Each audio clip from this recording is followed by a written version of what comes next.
10 news network के द्वारा एक विशेष श्रृंखला का आयोजन जो है किया गया है, जिसके अंतर्गत तमाम स्कूल प्रिंसिपल्स के साथ हम बातचीत कर रहे हैं और पहचान रहे हैं कि दिल्ली एनसीआर के अंतर्गत जो खास टॉप स्कूल्स हैं उनके प्रिंसिपल से हम बात कर रहे हैं।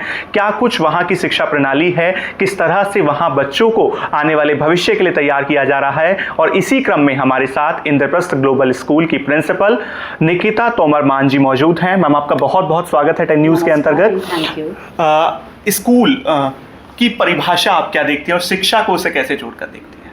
देखिए, जहाँ तक शिक्षा का सवाल है, मैं शिक्षा को सोचती हूँ कि शिक्षा एक ऐसी चीज़ है जिससे आप एक इंसान को तैयार करते हो आगे की ज़िंदगी के लिए। तो ये सिर्फ कुछ सब्जेक्ट्स की बात नहीं है, आपको उसको सोचने पर मजबूर करना है। हर चीज़ जो उस अपने इर्द गिर्द देखता है, जो महसूस करता है, जो एक्सपीरियंस करता है, जिस बारे में वो पढ़ता है, सिर्फ नंबर्स के लिए नहीं पढ़ाई होती है। तो बहुत ज़रूरी है कि हम बच्चों को सिखाएं कि जो भी आप चीज़ पढ़ रहे हैं, कॉन्सेप्ट्स पढ़ रहे हैं, एक सिर्फ लीनियर थिंकिंग ना रहे, एक किस्म की लैटरल थिंकिंग रहे जो आपको मजबूर करे कि आप उसको, उस नॉलेज को अप्लाई करें अपनी डे टू डे लाइफ में, आगे अपनी ज़िंदगी को उस नॉलेज के माध्यम से बदल सकें और एक अच्छा इंसान बन सके।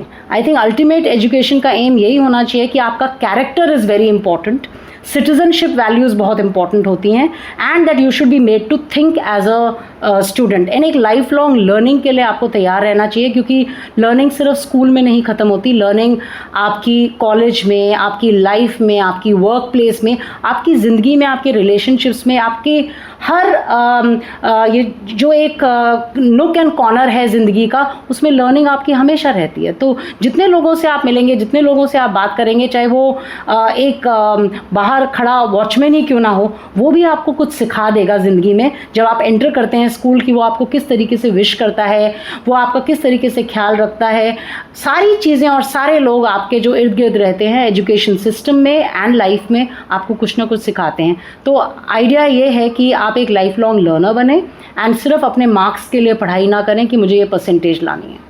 बिल्कुल। इंद्रप्रस्थ ग्लोबल स्कूल का क्या कुछ विज़न है, किस तरह से टीचर्स को मोटिवेट करने के लिए आप कहीं ना कहीं कई प्रोग्राम्स करते हैं? एनईपी 2020 ये बहुत महत्वपूर्ण विषय है। क्या स्कूल में लागू हुई, किस तरह से लागू हुई, क्या कुछ चुनौतियाँ हैं? तो मैं ये बताना चाहूँगी कि एनईपी 2020 आने से पहले ही हमारे स्कूल में जो एनईपी के की फीचर्स बताए गए हैं वो ऑलरेडी हम कर रहे थे। तो जब एनईपी आया और हमने उसके बारे में पढ़ा, हमें खुद हैरानी हुई कि इनमें से कितनी सारी चीज़ें हैं जो हम ऑलरेडी करते हैं, जो आपकी गवर्नमेंट भी समझती है कि एजुकेशन सिस्टम का एक बेस होना चाहिए, और वो हम ऑलरेडी कर रहे थे। जैसे कि आपका एक होलिस्टिक डेवलपमेंट होना चाहिए चाइल्ड का। हमारे यहाँ स्पोर्ट्स का बहुत महत्व है। सुबह मॉर्निंग स्पोर्ट्स कोचिंग हमारे बच्चों के लिए अवेलेबल है, क्योंकि physical fitness is important. Physical fitness is important. Socio emotional learning आपके लिए इम्पॉर्टेंट है। हमारा प्रोग्राम है जो हम SEL प्रोग्राम रन करते हैं ग्रेड 3 अपवर्ड्स, जहाँ पे वो अपनी फीलिंग्स के बारे में बात करते हैं। बच्चे, उनको क्या महसूस हुआ, उनको क्या लगा कि वो किस तरीके से किसी सिचुएशन को हैंडल कर सकते थे।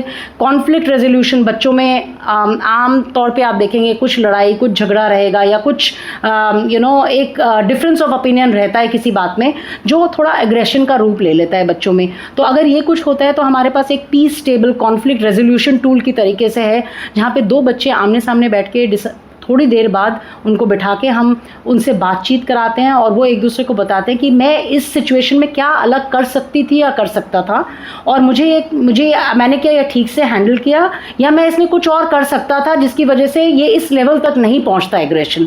तो ये बहुत ज़रूरी है, क्योंकि अब थोड़ा पेशेंस बच्चों से लेके बड़ों तक कम हो गया है। तो हर एक कोई अपना पॉइंट प्रूव करने में लगा रहता है, और ज़रा सा कुछ अगर डिफरेंस ऑफ ओपिनियन होता है तो एक दूसरे से ऑलमोस्ट झगड़ने पे आ जाता है। तो ये एक एरियाज़ हैं जो हमें लगा कि एकेडमिक्स के अलावा your physical wellness, your social wellness, your emotional intelligence हुआ, आपका कॉन्फ्लिक्ट रेजोल्यूशन हुआ, जितनी भी 21st सेंचुरी स्किल्स के बारे में हम बातें करते थे, जो अब NEP 2022 में बहुत एम्फसाइज की गई हैं, वो सब चीज़ें हम ऑलरेडी स्कूल में कर रहे थे। लेकिन एक स्ट्रक्चर दे देता है NEP जो उसने हमें दिया है, तो हम उसको और भी मजबूत कर रहे हैं अपने सारे प्रोग्राम्स।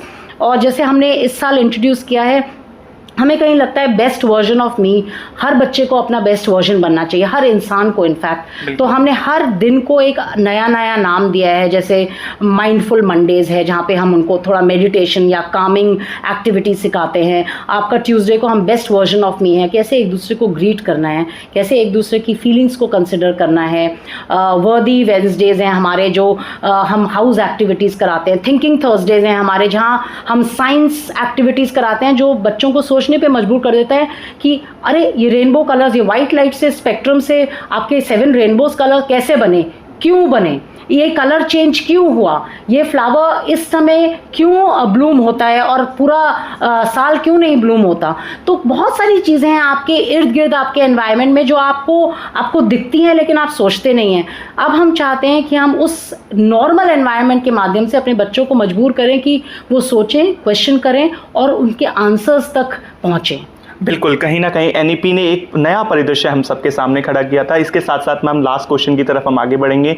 शिक्षा में पेरेंट्स की इन्वॉल्वमेंट को कैसे देखते हैं और इस पेरेंट्स इन्वॉल्वमेंट को बनाए रखने के लिए इंद्रप्रस्थ ग्लोबल स्कूल किस तरीके से सशक्त है।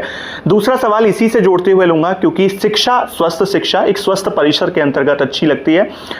परिसर के अंतर्गत स्कूल प्रबंधन किस तरह से बच्चों की सेफ्टी के लिए प्रतिबद्ध है? ओके, तो जहाँ तक सेफ्टी का सवाल है, आई थिंक हमारा किसी भी स्कूल का एक मेन एम ये होना चाहिए कि कोई भी पेरेंट अपने बच्चे को अगर स्कूल भेज रहा है तो एक भरोसे से भेज रहा है कि मेरा बच्चा जब स्कूल के अंदर घुसेगा तो जब तक मेरा बच्चा मेरे पास वापस नहीं आएगा वो सेफ़ रहेगा। आई थिंक वो हमारा एक प्राइमरी एम एंड ऑब्जेक्टिव है हमारे IPGS का, क्योंकि बस से लेके, क्लासरूम से लेके, आपके जितने भी प्रोसीजर्स एंड सिस्टम्स हैं स्कूल में, हर चीज़ लेड डाउन है as guidelines for safety of the children. हमारी बिल्डिंग भी अगर आप देखें, एक इस किस्म की बिल्डिंग है जहाँ पे बहुत रोशनी है, कोई नुक्स एंड कॉर्नर्स नहीं है। सिंगल कॉरिडोर में सिर्फ सिंगल रो ऑफ क्लासेस हैं, 2 कॉरिडोर्स एक दूसरे को फेस नहीं करते हैं। तो जहाँ भी आपके जो एरियाज हो सकते हैं जहाँ बच्चा थोड़ा अनसेफ फील कर सकता है, या एक कॉर्नर जहाँ पे कोई छुप सकता है या कुछ हो सकता है, थैंकफुली बिल्डिंग के माध्यम से तो वो हमने इंश्योर किया है। लेकिन प्रोसीजरली ऑल्सो, एंड पेरेंट्स से, जहाँ तक आप पूछ रहे थे पेरेंट्स से क्या कनेक्ट रहता है, तो हर दिन हमारा पेरेंट्स से कुछ ना कुछ मैसेज, कुछ ना कुछ क्या हुआ दिन में बच्चे की क्लास में, हर क्लास टीचर एक डेली रिपोर्ट की तरह हमारे जो ERP है उस पर जाती है कि आज आपके बच्चे ने इस क्लास में इस सब्जेक्ट में ये किया, ये एक्टिविटी हुई थी। तो कोई अगर एब्सेंट भी है तो आप जुड़े रहते हैं स्कूल के साथ। एंड पेरेंट्स के लिए हम बहुत वर्कशॉप्स करते हैं, काउंसलिंग सेशंस करते हैं, पेरेंटिंग वर्कशॉप्स करते हैं।